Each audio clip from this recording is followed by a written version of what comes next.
Dice así la palabra de Dios en Marcos capítulo 4, versículo 35. Ese mismo día, caída ya la tarde, Jesús les dijo: pasemos al otro lado. Despidiendo a la multitud, los llevaron con ellos en la barca, como estaba, y había otras barcas con él. Pero se levantó una violenta tempestad y las olas se lanzaban sobre la barca de tal manera que ya la barca se llenaba de agua. Jesús estaba en la popa, durmiendo sobre una almohadilla. Entonces lo despertaron y le dijeron: Maestro, ¿no te importa que perezcamos? Jesús se levantó, reprendió al viento y dijo al mar: Cálmate, sosiégate. Y el viento cesó y sobrevino una gran calma. Entonces les dijo: ¿por qué están atemorizados? ¿Cómo no tienen fe? Y se llenaron de gran temor y decían unos a otros: ¿quién pues es este que aún el viento y el mar le obedecen? Llegaron al otro lado del mar, a la tierra de los Gadarenos. Cuando Jesús salió de la barca, enseguida se acercó a él de entre los sepulcros un hombre con un espíritu inmundo, que tenía su morada en los sepulcros. Y nadie podía ya atarlo, ni aun con cadenas, porque muchas veces había sido atado con grillos y cadenas. Pero él había roto las cadenas y destrozado los grillos, y nadie era tan fuerte como para dominarlo. Siempre, noche y día, andaba entre los sepulcros y en los montes dando gritos e hiriéndose con piedras. Cuando vino Jesús de lejos, corrió y se postró delante de él, y gritando a gran voz dijo: ¿qué tengo yo que ver contigo, Jesús, Hijo del Dios Altísimo? Te imploro por Dios que no me atormentes.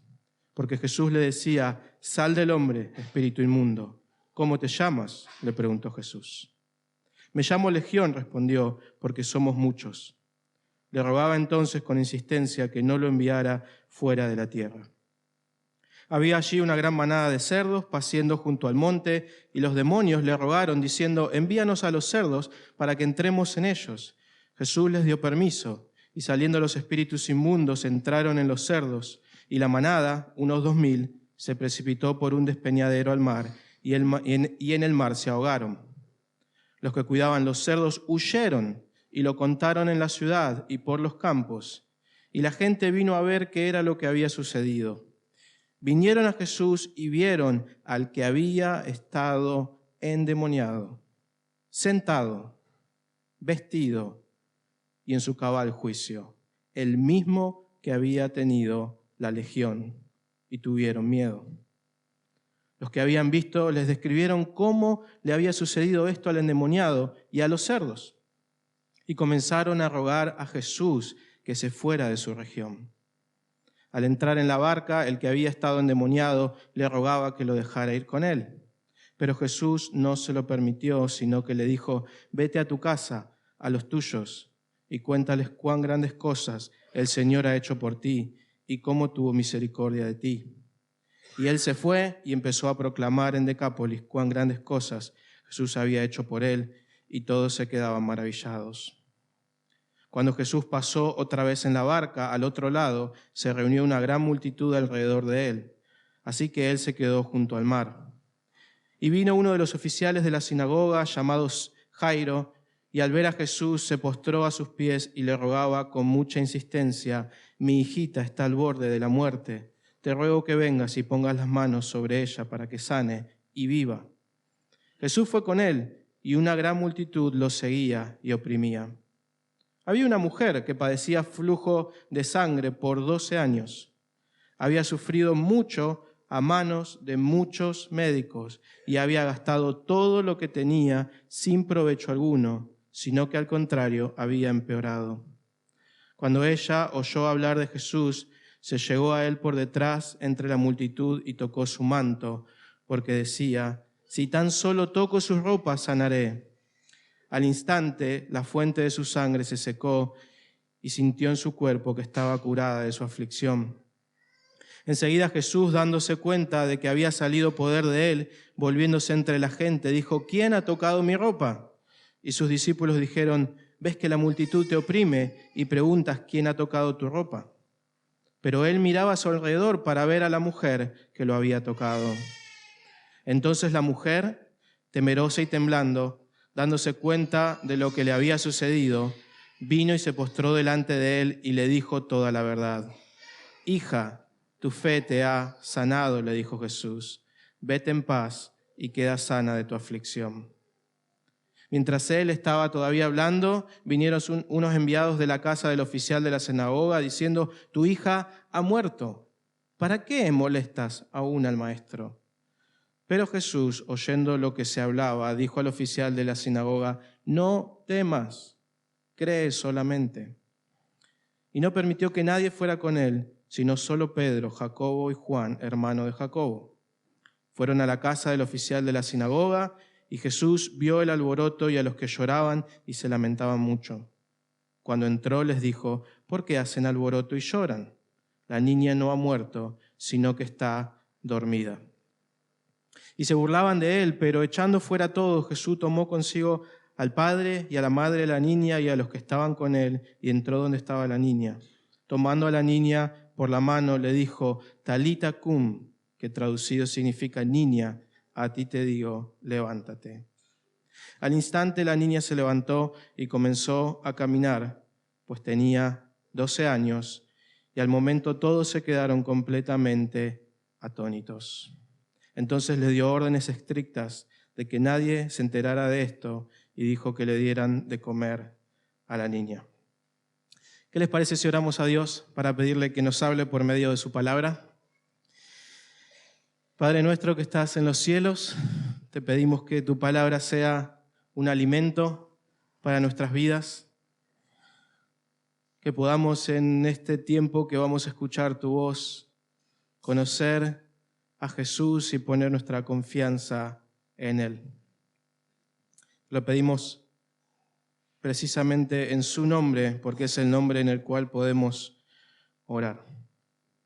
En el nombre de Él oramos. Amén. Me gustaría que imagines esta situación y que pienses por un momento en una pregunta. Imagina que alguien te pide que armes una lista, digamos, de 10 temas que son muy importantes para un cristiano nuevo. 10 temas que un cristiano nuevo necesita saber. ¿Sí? Imaginemos eso por un momento. Imaginemos que viene una persona y nos dice, Manuel, mira, tenés que armar una lista de 10 temas porque vamos a hacer unas clases para nuevos cristianos. Ellos necesitan aprender las verdades más importantes. ¿Qué incluirías en esa lista? O imaginemos que sos cristiano nuevo, que estás acá hace poco siguiendo a Jesús y querés saber qué necesito saber para seguir a Jesús. ¿Qué son las cosas más importantes? Ahora yo creo en Jesús, quiero seguirlo. Sé que tengo que formar parte de la iglesia, quiero servirlo también, quiero saber cómo servir a este Jesús y quiero saber qué cosas necesito saber. Seguramente, ¿no? Incluiríamos en esa lista verdades importantes como las verdades del Evangelio, las verdades de la doctrina de Dios. Incluiríamos verdades que tienen que ver con la Biblia, qué es la Biblia, para qué la necesitamos. Hablaríamos de temas como la iglesia, qué es la iglesia, cómo hago para formar parte de la iglesia. Ahora, si nosotros observamos el mundo en el cual nosotros vivimos, este planeta, hay algo más que tenemos que tener en cuenta. Las historias que leímos recién son historias de este mundo real. Historias de un mundo donde los desastres naturales ocurren regularmente y donde muchas veces afectan nuestra vida, la vida de nuestra ciudad, la vida de nuestros seres queridos. Vivimos en un mundo donde la influencia de Satanás existe. Nosotros los cristianos creemos que hay un espíritu malvado llamado Satanás. Las personas del mundo creen en eventos paranormales porque ellos consideran que no son normales y que le hacen daño a las personas. Vivimos en un mundo donde la enfermedad, o peor aún, la muerte, traspasa la experiencia de todos nosotros en algún momento de la vida y muchas veces en más de un momento. A veces nos toca de forma personal, a veces le toca a un ser querido, a veces le toca a nuestros hermanos, a veces le toca a alguien desconocido, pero de tan solo saber lo que le pasó, la tragedia que tiene que atravesar, nos asombra. Un mundo que más de una vez genera en nosotros una sorpresa inesperada, al igual que la de estas personas en estas historias, que nos lleva al miedo, al temor, a la desesperación, a la desesperanza, al dolor que produce este mundo. Y en este mundo difícil los cristianos seguimos a Jesús. Hemos tomado la decisión de ir detrás de Jesús, de hacer caso a sus mandamientos, de formar parte de la iglesia. Nosotros creemos en Él, creemos en sus palabras, creemos en la salvación que Él ofrece. Queremos servir a Jesús, pero muchas veces la vida que tenemos que enfrentar en el mundo es una vida difícil. Leímos recién historia de 4 personas diferentes o 4 grupos de personas. Y hay un grupo de personas que está presente en todas las historias. No sé si te diste cuenta. Por supuesto Jesús. Jesús está presente en todas estas historias que leímos, pero los otros que están presentes en todas las historias son un grupo pequeño de nuevos cristianos, sus discípulos. ¿Se dieron cuenta que Jesús está viajando con ellos en una barca, yendo de un lado a otro? Ellos son un grupo pequeño, hace muy poco tiempo que se han convertido en cristianos. Ellos quieren seguir a Jesús, Jesús quiere que los sigan, Jesús quiere que los sirvan. Y hay algo muy importante que ellos necesitan saber como nuevos cristianos, y de eso se tratan las historias que leímos. Lo que ellos necesitan saber y lo que nosotros necesitamos saber es que Jesús es el Señor omnipotente de toda la tierra. ¿Para qué? Para que no teman, sino que confíen en Él y puedan caminar la vida cristiana. Si estás tomando nota, esa es la idea principal de esta mañana. Jesús es el Señor omnipotente de toda la tierra. Por tanto, no temas, sino confía mientras seguís a Jesús. Veamos en primer lugar 4 historias que tienen algo en común. Las 4 historias son maravillosamente imposibles de resolver. La primera historia que leímos tiene que ver con una tempestad. Ellos están en un barco, en un lago, se levanta una gran tempestad. Fíjate lo que dice el versículo 37 del capítulo 4. Pero se levantó una violenta tempestad y las olas se lanzaban sobre la barca de tal manera que ya la barca se llenaba de agua.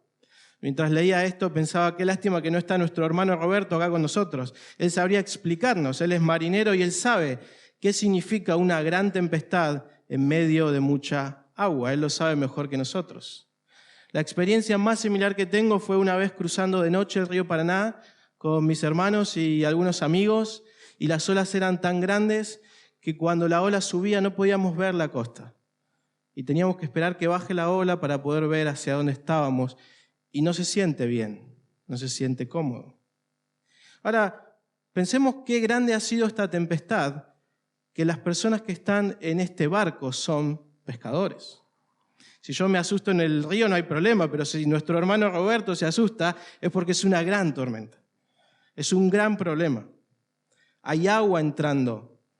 Y ellos observan el tamaño de la tormenta y se dan cuenta que es tan grande que ellos miran al final de la situación y dicen, lo que va a pasar al final es que vamos a perecer. Esa es la pregunta. Maestro, ¿no te importa que perezcamos? Esto no puede terminar de otra manera. Es una tormenta demasiado grande, es una situación desesperante. La segunda historia que leímos, la historia de este hombre que vive en un lugar llamado Gadara, también es una historia realmente imposible. Fíjense lo que dice en el capítulo 5, en el versículo 1. Llegaron al otro lado del mar, a la tierra de los Gadarenos. Jesús está otra vez con sus discípulos, continúan con esta barca viajando, y lo que encontramos acá realmente es una historia triste, ¿no? La escucharon, ¿no? Es una historia triste. Es una de las descripciones más vívidas que hay en toda la Biblia de quién es Satanás y de cuáles son sus intenciones con este mundo. con tu vida, con mi vida, con la vida de todos. Eso es lo que acabamos de leer. Muchas veces nosotros no tomamos la dimensión de la maldad que tiene el diablo.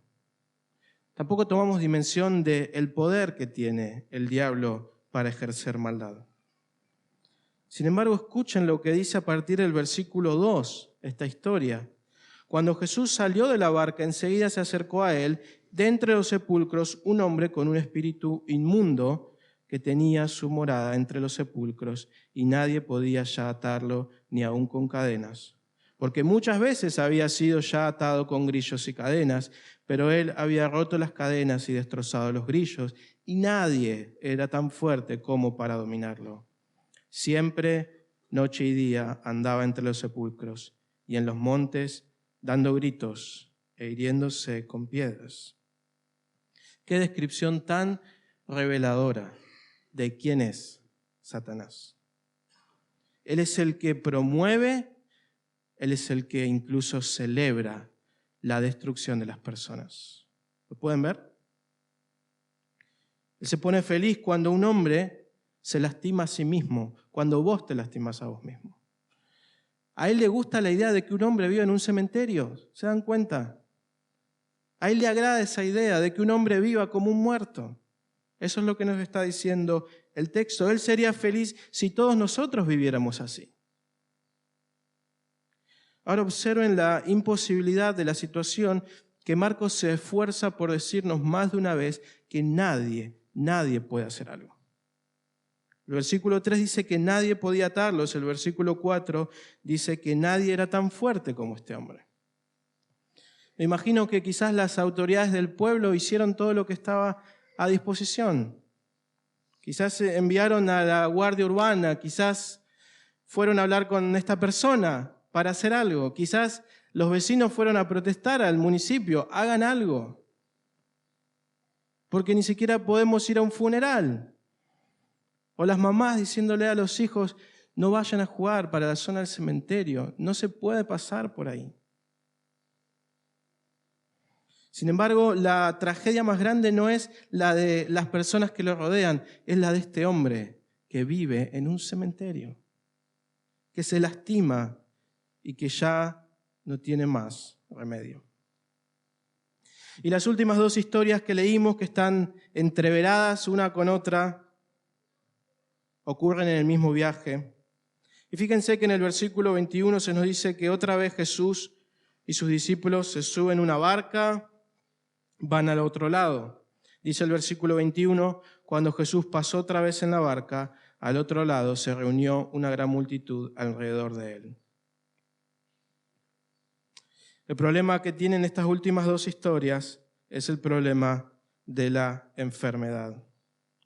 Fíjense que en el versículo 22, leemos una vez más, se nos dice que vino uno de los oficiales de la sinagoga llamado Jairo, y al ver a Jesús se postró a sus pies y le rogaba con insistencia, mi hijita está al borde de la muerte. Te ruego que vengas y pongas las manos sobre ella para que sane y viva. Por otro lado, nos encontramos con una mujer que tiene una enfermedad de hemorragia muy intensa. El versículo 25 dice que había una mujer que padecía de flujo de sangre por 12 años. Dos historias diferentes con un denominador común, que es la enfermedad. Una enfermedad que está poniendo en riesgo la vida de esa niña. Una enfermedad que atormenta a una mujer adulta. Qué contraste terrible. La niña tiene 12 años. La mujer, desde que la niña nació, padece la misma enfermedad. Ahora observemos una vez más la imposibilidad de los eventos, porque el versículo 26, hablando sobre la mujer, dice que había sufrido mucho a manos de muchos médicos y había gastado todo lo que tenía sin provecho alguno, sino que al contrario había empeorado. ¿Pueden ver la descripción que Marcos está haciendo? Tan imposible como el perro.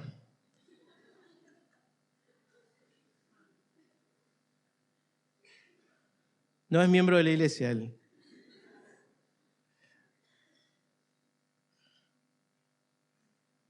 La descripción que Marcos hace de esta mujer es realmente imposible.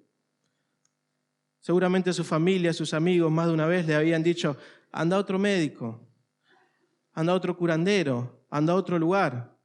Y esta mujer va en una sucesión constante en busca de soluciones, hace interconsultas y cada vez tiene menos dinero hasta que en un momento no tiene más dinero.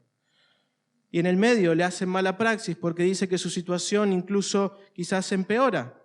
Y si no es una mala praxis, simplemente la enfermedad la está consumiendo. Cada día está peor. La historia de la niña es un poco más prometedora porque la niña está viva, su papá lo alcanza a Jesús, y qué mejor que Jesús diciéndonos: no te preocupes, vamos a resolver este problema. Sin embargo, se nos cuenta que la multitud lo frena a Jesús y los amigos de este hombre, no tan amigos, se acercan a informarle la peor noticia, la noticia más trágica que este padre podía esperar. Ahora sí es un problema irremediable. Antes tenía solución. Ahora no tiene solución.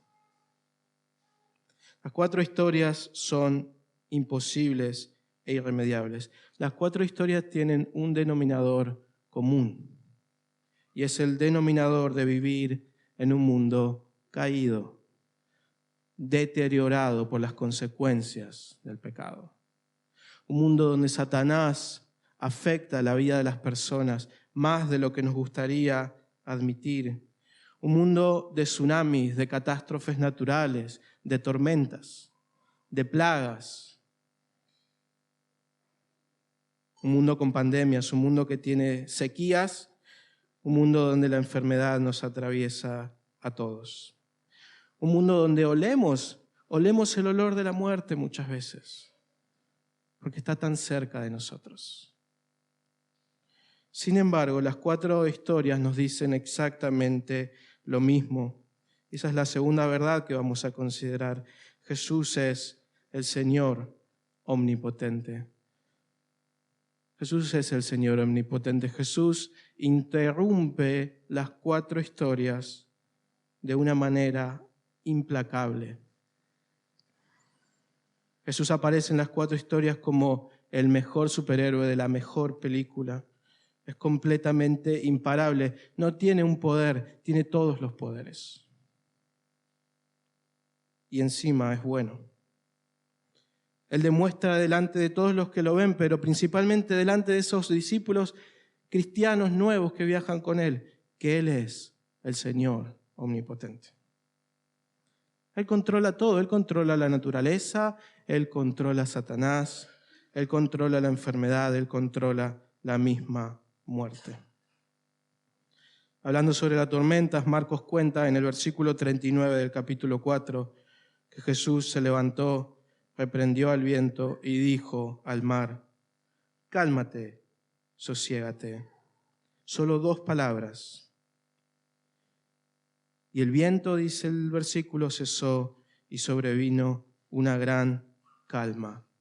Solo 2 palabras para poner fin a toda una tempestad.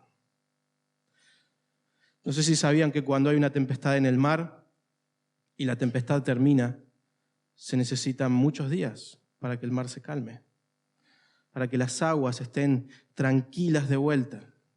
Sin embargo, dice Marcos acá que ante la orden de Jesús el viento cesó y en el mismo momento sobrevino una gran calma. El versículo 41 dice que sus discípulos se llenaron de gran temor y se decían unos a otros: ¿quién pues es este que aún el viento y el mar le obedecen? ¿Quién es este que con 2 palabras detiene el mundo? Precisamente esa es la gran pregunta del Evangelio de Marcos. ¿Quién es Jesús? ¿Quién es Jesús? Él es el Señor omnipotente de toda la tierra. Él es ese Dios que se nos dice al principio de la historia, que separó las aguas y dejó la tierra seca y dejó los mares. Ese es el mismo Dios que tomó a su pueblo de Egipto y lo hizo pasar en seco levantando las aguas, es el mismo Dios, omnipotente, que tiene a toda la creación en sus manos. Y Él quiere que sus discípulos, esos creyentes nuevos, lo vean. Él quiere que vos lo veas. La historia del endemoniado gadareno nos muestra al mismo Jesús omnipotente. Jesús es imparable delante de Satanás. Es imparable. La pelea de Jesús con estos demonios terminó antes de empezar. Fíjense que en el versículo 6 se nos dice que cuando Jesús se acercó y este hombre lo vio de lejos, corrió y se postró delante de él y gritando a gran voz le dijo: ¿Qué tengo yo que ver contigo, Jesús, Hijo del Altísimo? Te imploro, por Dios, que no me atormentes. Los demonios atormentan al hombre, pero cuando ven a Jesús están atormentados. Jesús no le pide permiso a ellos para actuar. Él les ordena que hagan algo. Ellos sí le piden permiso a Jesús para irse a un grupo de cerdos. Jesús simplemente se nos dice que obra con total autoridad. ¿Quién es este? ¿Quién es este? Que aún los demonios le obedecen. A partir del versículo 11 se nos cuenta cómo Jesús, con una gran autoridad, tomó a estos demonios, los sacó del hombre, los envió a una manada de cerdos. Marcos no está interesado en explicarnos el trato de Jesús con los animales, podemos ver otros versículos, pero él está interesado en mostrarnos la maldad y el poder del diablo, en tomar a esos cerdos, en arrojarlos al mar, pero la inmensa majestad y poder de Jesús para enviarlos al mar.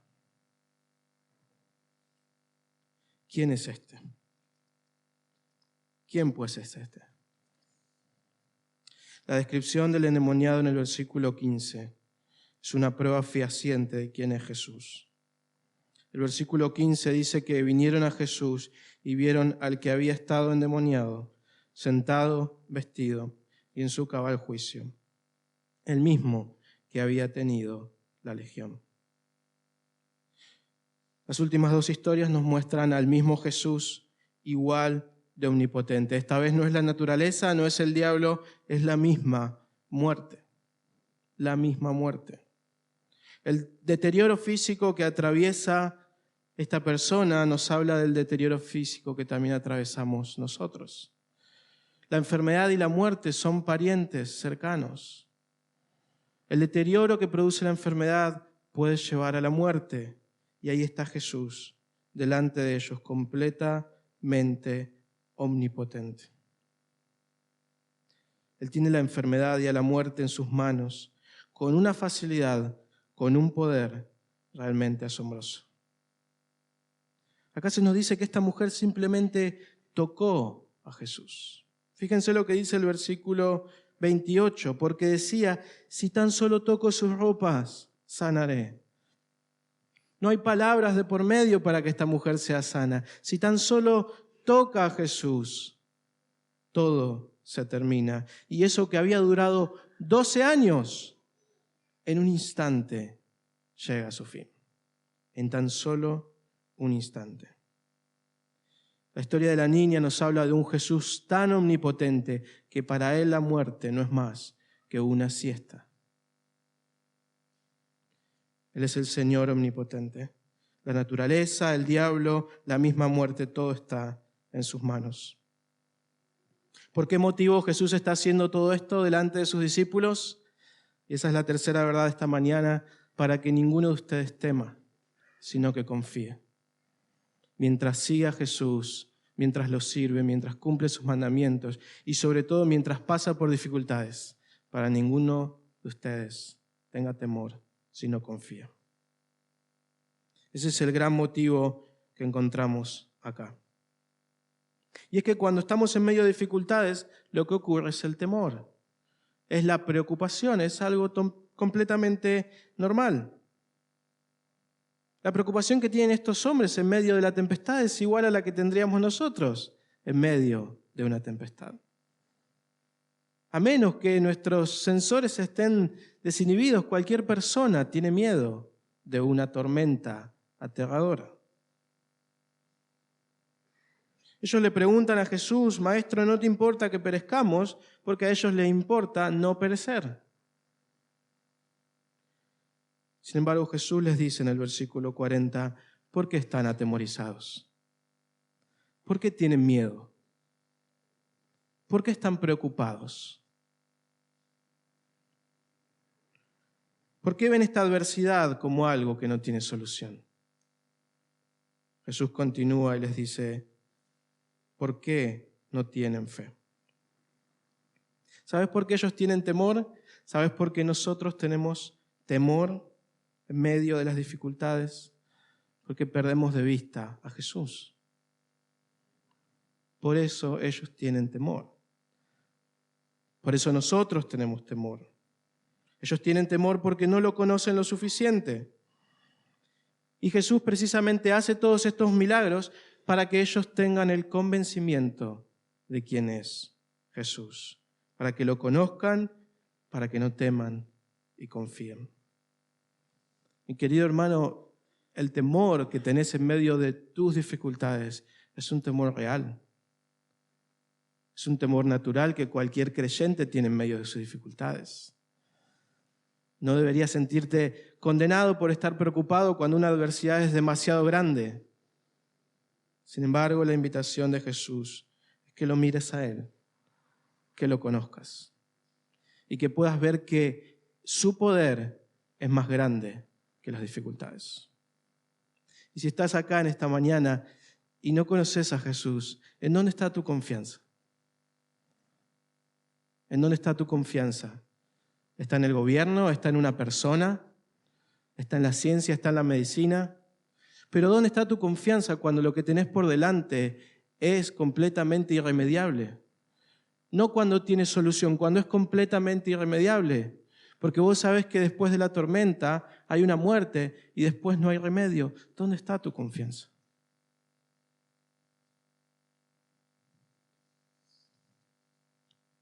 Ahora, por supuesto, cuando vemos a Jesús, podemos sentirnos aterrados. No sé si se dieron cuenta que varias veces se repite la misma idea. Fíjense que en el capítulo 4, versículo 41, cuando los discípulos ven lo que ocurre con Jesús, se llenaron de gran temor. Si vamos un poco más adelante, en el versículo 15 del capítulo 5, las personas que se enteran de lo que ocurrió con el endemoniado y con los cerdos, se nos dice que tuvieron miedo. Y ese miedo los lleva en el versículo 17 y dice que comenzaron a rogar a Jesús que se fuera de su región. Esa mujer que fue sanada con tan solo tocar el manto de Jesús, se nos cuenta que cuando se dio cuenta que Jesús estaba al tanto de lo que había ocurrido, también tuvo miedo. El versículo 33 del capítulo 5 nos dice que la mujer estaba temerosa y temblando. Es normal tener miedo de Jesús. La Biblia está llena de encuentros de personas que ven a Dios y que ven a Jesús y que tienen miedo, porque verdaderamente debería darnos miedo a alguien que tiene tanto poder. Debería aterrarnos a alguien que tiene tanta autoridad. Sin embargo, Jesús a todas estas personas, aunque tienen temor, les pide que confíen en Él, a que no vean como un problema su poder, sino como una bendición. Hace algunas semanas, hablando con los adolescentes, hablábamos sobre la majestad de Jesús y decíamos que Él es majestuoso, que Él es omnipotente, que Él es el creador de todas las cosas. Y yo les pregunté a ellos, ¿qué pensarías si te enterás de una persona que tiene todos estos poderes? Y muchos de ellos me dijeron, yo tendría miedo. ¿Y por qué tendrías miedo? Porque vivimos en un mundo donde hay personas poderosas. y usan ese poder con malos fines. Y lo hemos experimentado, lo hemos visto, lo sabemos. Y los chicos me decían, a mí no me daría confianza que una persona tenga en sus manos el mundo entero. No suena una buena noticia. Pero Jesús, Él es diferente.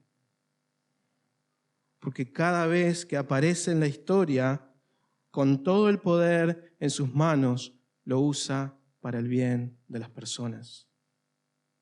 Lo usa para salvar, lo usa para bendecir. ¿Acaso no es confiable? Por supuesto que Él es terroríficamente majestuoso, pero ¿acaso no te da confianza de que si vos confías en Él, Él puede usar todo ese poder para tu bien? Por supuesto que Él es confiable. ¿De qué manera estas historias nos enseñan a confiar en Jesús? Veamos 3 observaciones. En primer lugar, muchas veces pensamos que Jesús se olvidó de nosotros. Ese es el reclamo de los discípulos, ¿no? Al verlo ahí durmiendo, sintiendo que Él está pero que no está. Maestro, ¿no te importa que perecemos? Eso es lo que muchas veces pensamos. Eso es lo que muchas veces imaginamos cuando estamos delante de una situación y decimos, ¿por qué? Algunos de nosotros incluso nos hemos atrevido a orar así. ¿No te importa esto que me pasa? Esta situación de mi familia.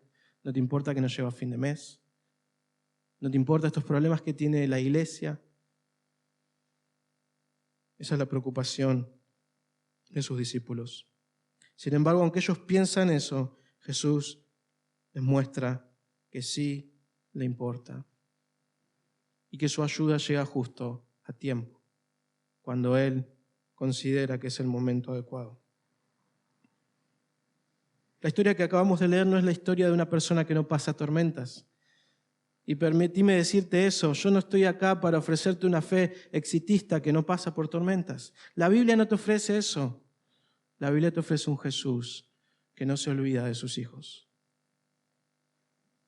Y no solo eso, sino que en medio de nuestras dificultades, Él usa eso para que estos hombres crezcan en su fe. ¿Alguna vez pensaste eso? Estos hombres confían en Jesús después de ver a Jesús en la tormenta. ¿No vale la pena atravesar algunas tormentas? Si eso va a servir para confiar más en Jesús. En segundo lugar, la historia del Gadareno nos enseña que confiar en Jesús significa ser obedientes a Jesús. El versículo 18, leíamos hace un momento, nos cuenta que al entrar en la barca, el que había estado endemoniado le rogaba que lo dejara ir con él. Pero Jesús no se lo permitió, sino que le dijo, vete a tu casa, a los tuyos, cuéntales cuán grandes cosas el Señor ha hecho por ti y cómo tuvo misericordia de ti. Yo me imagino que después de haber pasado tantos años de tormento, no hay nada más seguro para este hombre que estar con Jesús. Él seguramente quería estar ahí con Él todo el tiempo, en su lugar de paz, de seguridad, de confianza. Pero Jesús le dice no, y lo manda como el primer misionero a la tierra gentil, a un lugar hostil, a un lugar difícil, para que predique el Evangelio. La confianza en Jesús lleva a las personas que confían en Jesús a ser obedientes a Jesús en medio de las dificultades. Este hombre deposita su confianza en Jesús, confía en ese Jesús que lo salvó y emprende su viaje a un lugar difícil. Cuando somos probados, muchas veces somos tentados a desobedecer a Jesús. Somos tentados a no hacer caso a las palabras de Jesús. Somos tentados a escoger el camino de la comodidad, a escoger el camino de lo que nos puede hacer salir de la dificultad. Mis hermanos amados, no lo hagamos. Confiemos en Jesús. Confiemos en que si Él nos ha salvado, ¿por qué vamos a desobedecerlo? ¿Por qué no mejor confiamos en que Él va a seguir ofreciéndonos ayuda en eso que nos está pidiendo?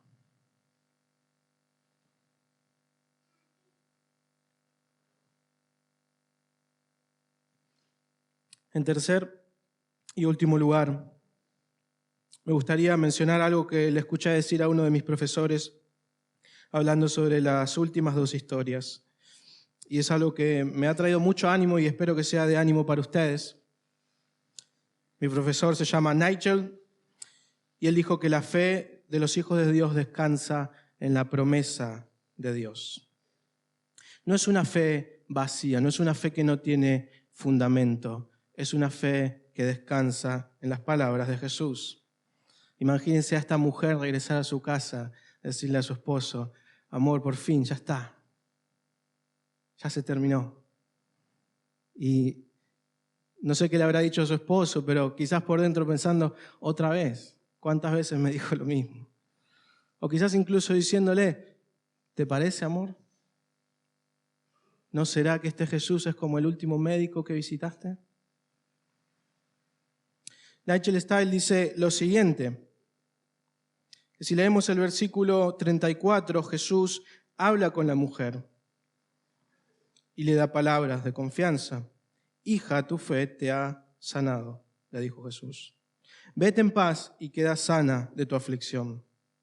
A lo cual comenta Nigel y dice, cuando mañana esta mujer se levante, cuando se termine la euforia de la campaña evangelística de Jesús, cuando Jesús ya no esté con ella, cuando su vida vuelva a la total normalidad, ella todavía tiene las palabras de Jesús.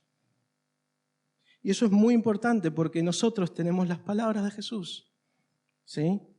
Y esa es nuestra confianza no es vacía, está en las palabras de Jesús. Concluye Nigel Style que esta mujer seguramente puede decir, yo sé que he sido sanada, no porque lo siento, porque Jesús me lo dijo. Y esa es la confianza, no saltamos al vacío, no confiamos en la nada, confiamos en Jesús y en lo que Él nos ha dicho. Él no te ha dicho que vas a escapar de la dificultad, pero Él te ha dado promesas de que Él te deja su paz, de que Él te deja su consolador, de que sus ovejas nadie las puede apartar de su mano. Esas son sus palabras. No es una fe exitista, la fe del cristianismo es una fe que confía en Jesús.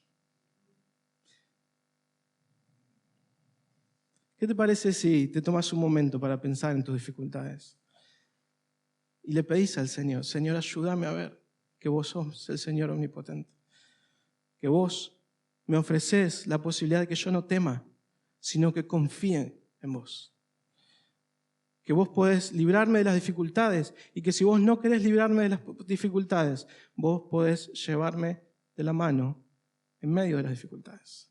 Amén. Y si estás acá y no sos cristiano, ¿qué te parece si ahora no le pedís a Jesús? Jesús, mostrame que vos sos ese Señor omnipotente y que yo puedo poner mi confianza en vos y puedo atravesar la misma muerte confiando en que vos moriste por mí y me ofreces vida eterna. Tómate un segundo para orar a Jesús.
Pero Jesús, oyendo lo que se hablaba, dijo al oficial de la sinagoga, no temas, cree solamente. Gracias, Señor Jesús, porque en medio de este mundo frágil, difícil, en medio de la incertidumbre de la vida misma, nosotros tenemos una confianza segura. Gracias, Señor, porque nuestra fe no es una fe sin fundamento. Gracias porque has vencido a la misma muerte. Gracias porque este mundo está en tus manos. Te pedimos que mientras caminamos la vida cristiana, podamos aferrarnos a esta verdad con confianza. Vos sos el Señor omnipotente. Y todo está en tus manos. Por tanto, no tenemos que temer, sino podemos confiarnos. Te pedimos en especial que bendigas a nuestros hermanos que están pasando por más dificultades y que a cada uno de ellos los consueles con esta verdad. Te damos muchas gracias. En el nombre tuyo oramos. Amén.